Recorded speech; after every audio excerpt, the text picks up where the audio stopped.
How bad can a gaming PC from 2013 really perform in 2024? Well, today we're going to be finding out together.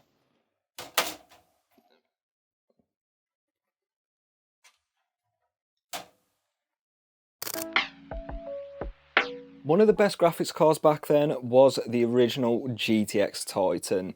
Yeah, you could make a case for like the 780 Ti or the Titan Black, and the only reason I've gone with this one today and not the 780 Ti, which is a GPU I own, is because the 780 Ti only outputs through the analog outputs and I didn't want to lug out a monitor. So the original GTX Titan it is today. It did launch a bit before the 780 Ti and it's got a very similar core config, but the biggest difference is it's got 6 gigabytes of VRAM, whereas the 780 Ti's only got 3 gigabytes. Still, they both have very similar performance and it would have made for a great gaming and workstation graphics card. Speaking of workstations, in this PC, I've got the Xeon, I think I'll be honest with you, I don't know the product name off the top of my head. It's a V2 Xeon, so it's based on the Ivy Bridge architecture, and it's essentially an i7-3770 with slightly different base and boost clocks. Yes, a high-end gaming PC back then would have had the 3770K, which is a unlocked overclockable CPU, but I don't have one of those on hand, and something like this would have been very high end for the day anyway, so it's not that big of a deal. Pair this with 16 gigabytes of 1600 MHz DDR3 memory. It really seems slow by today's standards. A random SSD that I found here in my inventory, and another random power supply, and the result of that is we have a pretty decent gaming PC for 2013 standards. A system like this would have targeted 1080p, maybe not 1440p, wasn't really that much of a thing back then. So I've tested all of my games today at 1080p. I've also used the latest legacy driver, if you can call it the latest one, for the GTX Titan. It's a Kepler graphics card. It's no longer supported and everything's been left at its stock out of the box settings apart from the memory speed, which I've bumped up to the 1600 MHz for today. Like always with older gaming PCs and graphics cards alike, Fortnite is always a pretty good test of them. It will run on older hardware and it's still got some modern relevance, and to be fair, yeah, that it does run on this PC, because 155 FPS on average with that 1% low of 81 means, yes, the performance is pretty decent on the performance API. Yes, everything's on low, but it's a competitive game, so that doesn't really matter. And the 1% low isn't particularly the best, but hey, what can I say? It's Unreal Engine 5, it's going to stutter. Just like Fortnite, people still play Rainbow Six Siege, right? Anyways, if you want to, performance is going to be pretty decent on a configuration like this, because 153 FPS on average with 104 for the 1% low means the gameplay is very nice. It's relatively smooth for the most part, and Rainbow Six Siege is, what can I say? There's not much more to say, to be fair. It runs well. You're going to have a decent experience in this title. Where this might switch up ever so slightly is The Witcher 3. I've tested it on the medium preset, but thanks to the 6 gigabytes of VRAM with the Titan, ultra textures were a possibility today.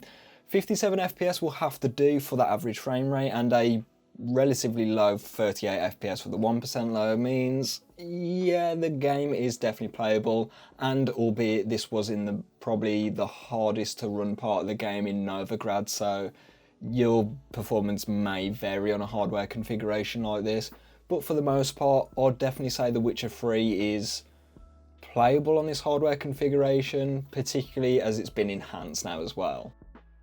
Cyberpunk 2077 will run on Kepler cards despite it being a DirectX 12 title. Must not be using any of the features of it, for the low settings at least, and this is what you're going to be stuck with today, because 35 FPS on average with 27 FPS for the 1% low, yeah, it's playable but not the best in the world, but you will be able to get away with the high textures thanks to the 6GB of VRAM. And still, to be fair, with the high textures on the low preset, I don't think Cyberpunk looks that bad anyway. So you're probably getting a slightly better than Xbox One level of experience here. Spider-Man on Kepler graphics cards is not a great experience, I'd like to say. The very low preset will have to do today, but the high textures were a possibility with the Titan, thanks to the 6GB of VRAM once again. But on Kepler, Spider-Man does have some problems. It's got this weird texture issue, which I also observed on a GTX 780 as well. I don't think it's VRAM related, I think it's just drivers as them that haven't really been updated for Kepler. So that's more than likely what's causing those problems.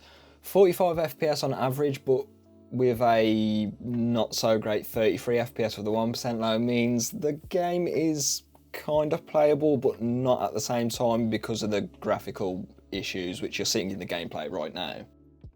So enough of the modern games, it's time to jump into some older titles with GTA 5. On the very high preset with FXAA, you're not going to be having any issues at all. 67 FPS for the average frame rate, with 46 FPS for the 1% low. Yeah, the performance is going to be great here. The Titan launched in the same year as the Xbox 360 port of this game, so this really doesn't come as a surprise. But it's just great to see that a game that looks as good as GTA 5 will run very good on hardware like this. And that trend continues with Battlefield 4 on the Ultra preset.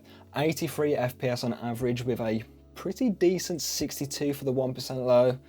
Yeah, I'd say this is very good. Battlefield 4 still looks like really good for an 11-year-old game, and it's a lot more fun than some of the newer Battlefields in my opinion, and the servers are still very much alive on this game. I highly recommend checking it out if you can't run some of the newer Battlefields, and even if you can, Battlefield 4 is just, it's the best in the franchise, okay. Last up today is Skyrim Special Edition. This is the 2016 sort of rehash of the 2011 original game, but it doesn't matter because on the Ultra preset, you're going to be hitting that engine limit at 60 FPS, and the 1% low does drop down by like 1 frame to 59, but the performance was absolutely brilliant. The game looks good, and what can I say? The performance is good, Skyrim's a good game, and the GTX Titan is very good in this game. So I think you'll be having fun if you play this title on a similar PC configuration. If we're being honest here, I think it's not really that bad of a showing considering the age of this hardware.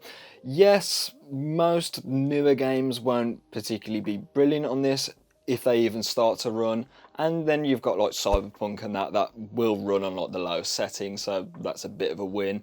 But if you play anything sort of pre-2018ish, I'd like to say, I don't think you're going to be having any issues with this hardware at all, especially at 1080p, as from what we've seen today, performance was pretty decent. If you built or bought a system like this 11 years ago and you didn't upgrade it for some reason or replace any of the parts, odds are, depending on the games that you like to play, you're still probably going to be having a decent gaming experience at 1080p.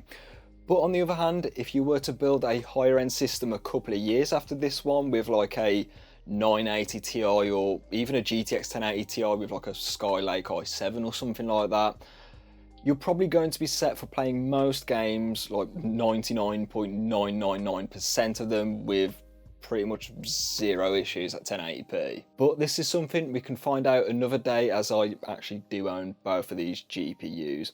But back to the Titan rig, if you wanted to play anything that has DirectX 11.1 or 12.0 feature level features, it's not going to run on this because it's Kepler and we all know what Kepler's like.